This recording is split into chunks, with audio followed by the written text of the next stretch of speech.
नमस्कार दोस्तों, आज की इस हेल्थ टॉक के एपिसोड में हम जानेंगे एनीमिया के बारे में। एनीमिया होता क्या है, उसके सिम्टम्स क्या क्या होते हैं, कॉजेस क्या क्या हो सकते हैं और सबसे लास्ट हम जानेंगे हमने प्रिकॉशंस क्या क्या लेने चाहिए। तो वीडियो में लास्ट तक बनी रहिए। तो सबसे पहले हम जानते हैं कि खून की कमी मतलब क्या है। तो हमारे खून में जो घटक है, प्लेटलेट्स है, वाइट ब्लड सेल है, रेड ब्लड सेल है, प्लाज्मा है। तो इसमें से रेड ब्लड सेल जो है वो उसकी कमी होती है और हमारा हीमोग्लोबिन लेवल जो है वो कम हो जाता है, ब्लड लेवल जो है वो कम हो जाता है। तो इसी में हम एनीमिया बोलते हैं, यानी कि खून की कमी होना। तो इसके मतलब नॉर्मल हीमोग्लोबिन लेवल क्या होता है। नॉर्मल एचबी की हम बात करेंगे तो मेंस में ये रहता है 13.5 से लेकर 17.5 तक, ये नॉर्मल लेवल रहता है जी पर डीएल, यानी कि ग्राम पर डेसीलीटर। वुमेंस में जो नॉर्मल एचबी का लेवल है वो है 12 से लेकर 15.5 तक जी पर डीएल, या नॉर्मल लेवल वुमेंस में रहता है। तो इसी में से अगर एचबी का लेवल कम जाता है तो हो सकता है आपको एनीमिया होने के चांसेस ज़्यादा हो। अगर किसी को ये एनीमिया होता है तो उनके सिम्टम्स क्या क्या हो सकते हैं, हम जानेंगे सिम्टम्स के बारे में। सिम्टम्स फटीग रहता है, यानी कि थकान रहती है। जनरल बॉडी वीकनेस रहता है, यानी कि पूरे कमज़ोरी रहती है। और उसके बाद डिजीनेस रहता है, आपको चक्कर भी आ सकता है और आप चक्कर आके गिर भी सकते हो। तो ये भी डिजीनेस भी एक सिम्टम्स है। हेडेक यानी कि सिर दर्द रहता है। पूरा स्किन जो है, पूरा त्वचा जो है हमारी, वो पीला दिख सकती है, त्वचा में पीलापन भी रहता है। या अगर सीवियरिटी में जाता है तो हो सकता है आपको ब्रीथलेस हो, यानी कि ब्रीदिंग डिफ़िकल्टी हो, श्वास लेने में दिक्कत हो सकती है, ये भी एक सिम्टम है। हाथ पैर को भी सूजन होती है, तो ये लास्ट वाला सिम्टम है। तो ये सारे सिम्टम्स है। ज़रूरी नहीं है कि आपको सभी सिम्टम्स दिखे, कुछ सिम्टम्स आपको इसमें से दिख सकते हैं, कुछ नहीं दिखते हैं। तो ये सिम्टम्स हमने देखे।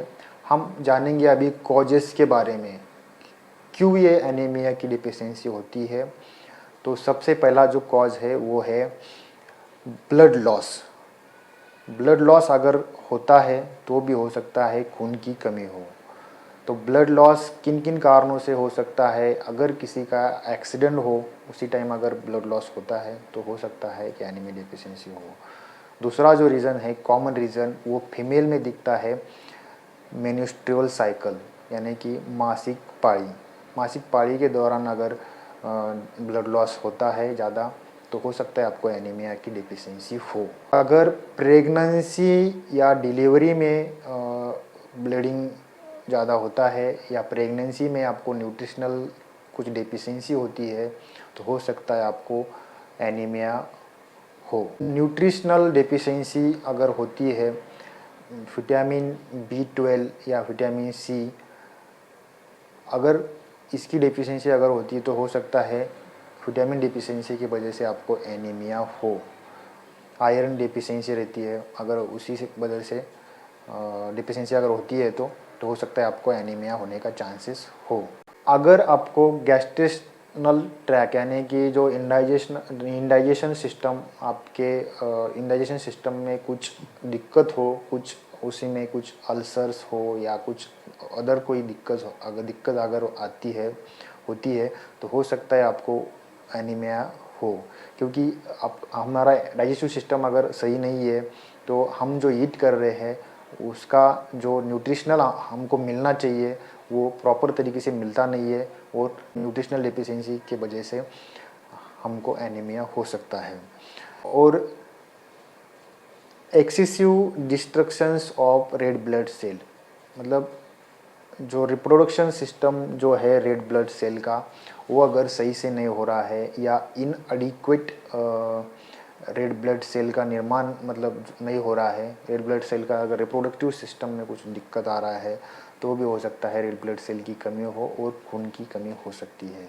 ये भी एक कॉज इसमें रहता है। और लास्ट में जो है वो है प्रोलॉन्ग्ड डिसीज़, जैसा कैंसर जैसा डिसीज़ अगर कोई ऑर्गन का होता है तो उसी में भी आपको एनीमिया की डिफिशिएंसी हो सकती है। ये सारे रीज़न्स हैं। और लास्ट में मैं एक कॉज ऐड करूँगा, वो है कल्चरल फैक्टर।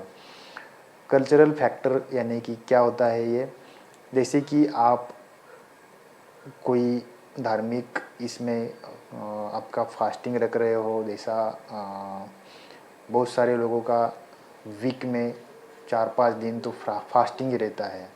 तो फास्टिंग रखने से भी आपको न्यूट्रिशनल डिफिशिएंसी हो सकती है और आप एनीमिया के शिकार हो सकते हैं। तो ये सब कल्चरल में रहता है, सभी धार्मिक इसमें रहता है, धार्मिक कल्चरल में रहता है। फास्टिंग करके पूरा कोई निरंतर मतलब कुछ दिन भर में खाते भी नहीं है और पूरा फास्टिंग डेज में उन्हीं को ये डिफिशिएंसी होने का चांसेस बढ़ जाता है। ये भी एक कॉज मैंने मेरे इसमें से ऐड किया हुआ है। तो ये सारे कॉजेस हमने डिस्कस किए। हम इसके बाद हम जानेंगे प्रिकॉशंस के बारे में। फर्स्ट प्रिकॉशंस जो है वो है ईट आयरन रिच डाइट। अभी आयरन कौन से फूड में रहता है? सोयाबीन, राजमा, नट्स, खजूर, अंजीर, बादाम, ग्रीन लीफी वेजिटेबल्स, पालक, ब्रोकली, उसके बाद आलू, मटर, इसी में आयरन ज़्यादा मात्रा में होता है। टमाटोज़ में भी रहता है। तो ये सारे फूड्स और होल ग्रेन्स यानी कि ज्वार, बाजरी, ये सब जो होल ग्रेन्स जो है, जो कडधान्य जो है, इसी में भी आपको आयरन ज़्यादा मात्रा में मिल सकता है। तो ये सारे फूड्स हमारे डाइट में होने ही चाहिए। फॉलिक एसिड ये भी एक फैक्टर है। विटामिन सी है, विटामिन सी जैसा लेमन में ज़्यादा रहता है, ऑरेंज में रहता है। तो ये सारे फूड्स हमने इंटेक करना चाहिए, इंटेक उसका बढ़ाना चाहिए। ये हो गया फर्स्ट प्रिकॉशन। अभी second precautions, avoid drinking tea coffee with meal. यानी कि बहुत सारे लोगों का आदत रहता है कि अब मील के बाद आपको तुरंत टी लगता है या कॉफ़ी लगती है, या ब्रेकफास्ट के बाद आप तुरंत टी कॉफ़ी तुरंत लेते हो। तो ये बहुत ही बैड हैबिट है। इसी में क्या हो जाता है, अगर आपने मील लिया है और उसी में आप टी या कॉफ़ी ये कर रहे हो और ले रहे हो तुरंत, तो आपके आयरन और फॉलिक एसिड के जो न्यूट्रिशन आपको जो मिलना चाहिए, जो विटामिन्स वगैरह जो भी मिलने चाहिए, उसी में डाइजेशन में ये बाधा पैदा करता है टी या कॉफ़ी। तो आपको ये आयरन डिफिशिएंसी हो सकती है। एनीमिया का ये भी एक प्रिकॉशंस बहुत ही इम्पोर्टेंट है। Avoid calcium supplement. अगर आप कैल्शियम सप्लीमेंट ज़्यादा मात्रा में ले रहे हो तो भी हो सकता है आपको ये डाइजेशन सिस्टम मतलब जो भी विटामिन्स, आयरन जो भी आपको ऑब्जॉर्ब करने में दिक्कत हो सकती है, और कैल्शियम ये दिक्कत पैदा करता है। तो आपने कैल्शियम सप्लीमेंट भी ज़्यादा लेना अवॉइड करना चाहिए। अगर आपको कोई बोन रिलेटेड समस्या हो, डॉक्टर ने एडवाइस किया है, then it is okay. But आप खुद मन से कैल्शियम ले रहे हो या ज़्यादा दिन ले रहे हो तो ये आयरन डिफिशिएंसी का भी एक कारण बन सकता है दोस्तों। तो उसके बाद जो कारण है वो treat underlying any disease condition. यानी कि अगर आपको कुछ भी डिसीज़ कंडीशन अगर है हुई है तो वो अर्ली ट्रीटमेंट उसका लेना चाहिए, ताकि उसके कॉम्प्लिकेशंस ना हो। और ये एनीमिया का भी उसी में कॉम्प्लिकेशंस रहता ही है। तो अगर आपको कुछ डिसीज़ कंडीशन है तो अपने अर्ली ट्रीटमेंट लेना चाहिए, अर्ली डायग्नोस होना चाहिए। तो उसके कॉम्प्लिकेशंस मतलब यानी कि जो भी उसके साइड इफ़ेक्ट जो होने वाले हैं उसी से हम बच सकते हैं। उसके बाद जो प्रिकॉशंस है, गेट रेगुलरली चेकअप। यानी कि आप अपना बॉडी हेल्थ चेकअप जो है वो रेगुलरली करना चाहिए।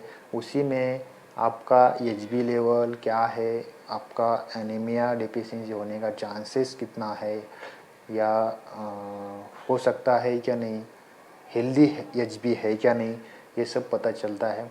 तो आपने रेगुलरली हेल्थ चेकअप करना बहुत ही इम्पोर्टेंट है। अगर आपको लगता थोड़ा बहुत हीमोग्लोबिन लेवल अगर आपका कम है तो आपने उसी में हेल्थ चेकअप के दौरान अगर आपको लगता है कि थोड़ा बहुत कम है और हो सकता है आपको आयरन डिफिशिएंसी हो, तो आपने आयरन सप्लीमेंट लेने चाहिए, फॉलिक एसिड के सप्लीमेंट लेने चाहिए और आपका एच बी बढ़ाना चाहिए। तो ये सारे प्रिकॉशंस हमने देखे। अगर आपको और भी कुछ डाउट आपको रहता है तो आप कमेंट में लिखिए, मैं उसका ज़रूर जवाब दे दूँगा। और आशा करता हूँ ये वीडियो आपको बहुत ही यूज़फुल लगा होगा। अगर वीडियो यूज़फुल लगा है तो इसको लाइक कर देना और आपके पेरेंट्स फ्रेंड के साथ शेयर ज़रूर कर लेना। थैंक यू दोस्तों, आज की वीडियो में बस इतना ही। मिलते हैं अगले ऐसे ही हेल्थ रिलेटेड टॉपिक के ऊपर। थैंक यू दोस्तों।